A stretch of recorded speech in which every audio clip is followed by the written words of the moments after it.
आभार। नमस्कार, मैं हूं मोबिना महक और आप देख रहे हैं इस वक्त की खबर बिजनौर से। भारतीय किसान यूनियन टिकैत के राष्ट्रीय प्रवक्ता राकेश टिकैत ने बिजनौर में आयोजित किसान महापंचायत में मुख्य अतिथि के रूप में भाग लिया। किसानों ने उनका स्वागत बहुत गर्मजोशी से किया और उन्हें फूल मालाओं से लाद दिया। टिकैत के आगमन से पूरे क्षेत्र में उत्साह का माहौल बन गया और भारी संख्या में किसान महापंचायत में जुटे। महापंचायत में राकेश टिकैत ने किसानों के मुद्दों पर प्रशासन और स्थानीय सरकार पर तीखे हमले किए। उन्होंने कहा कि बिजनौर के किसान सरकार और पुलिस प्रशासन के अत्याचारों का सामना कर रहे हैं। टिकैत ने प्रशासन पर किसानों को जानबूझकर परेशान करने और उनकी समस्याओं को नजरअंदाज करने का गंभीर आरोप लगाया है। उन्होंने चेतावनी दी कि अगर प्रशासन ने किसानों की मांगों पर ध्यान नहीं दिया तो यह आंदोलन और तेज किया जाएगा।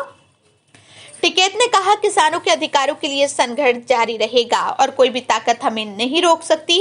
उन्होंने किसानों से एकजुट रहने का आग्रह किया और सरकार की नीतियों को किसानों के खिलाफ बताया। इसके अलावा टिकैत ने किसानों की अन्य समस्याओं जैसे गुलदार के लगातार हो रहे हमलों पर भी अपनी चिंता जताई। बिजनौर के ग्रामीण इलाकों में गुलदार के हमलों से कई किसान और पशुपालक डर के साए में जी रहे हैं।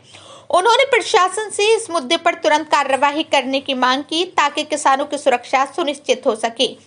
महापंचायत के दौरान कई किसानों ने अपनी व्यक्तिगत समस्याओं को साझा किया, जिनमें फसल खराब होने, पानी की कमी और पुलिस द्वारा की जा रही ज्यादतियों जैसी समस्याएं शामिल थी। टिकैत ने आश्वासन दिया कि भारतीय किसान यूनियन उनके साथ खड़ी है और उनके संघर्ष में उनका समर्थन करेगी। देखो, बिजनौर वासी का कहना ये है कि यहाँ का प्रशासन और सरकार तंग बहुत कर रही। ठीक है, बे फसल आती नुकसान कर जा, हाथी को कुछ नहीं। हाथी जो रहा करंट पड़ते कहीं तक मर गया तो किसान जेल में।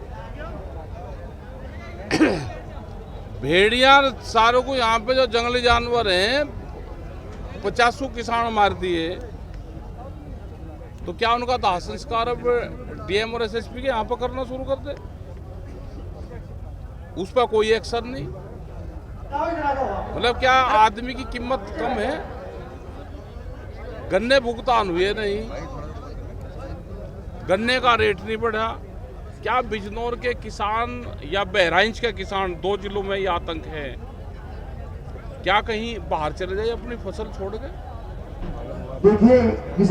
ये सरकारों की पॉलिसी जो है वो अधिकारी की कलम और उसके चेहरे से दिखाई देती है।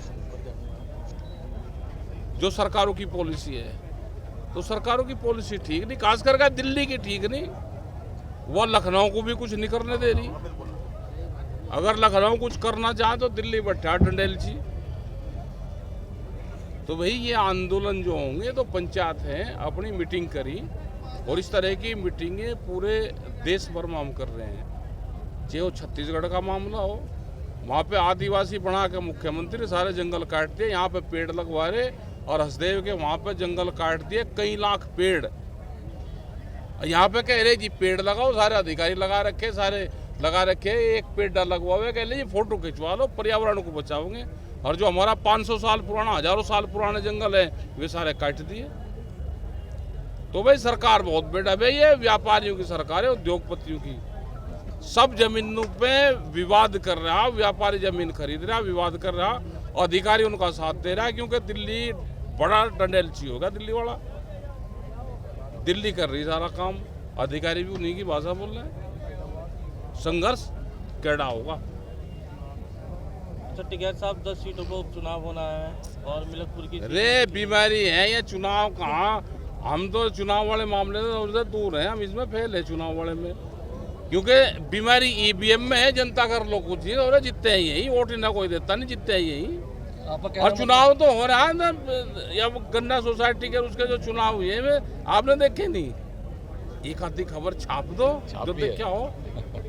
तो आपका कहना ईवीएम खराब है? और क्या ईवीएम सही है? जहाज में सेल बदले जा, पिछला डाटा खत्म और अगला भरे जा, वही हो जा सारा कर्मकांड। ठीक है जी, सारा कर्मकांड वही हो जा।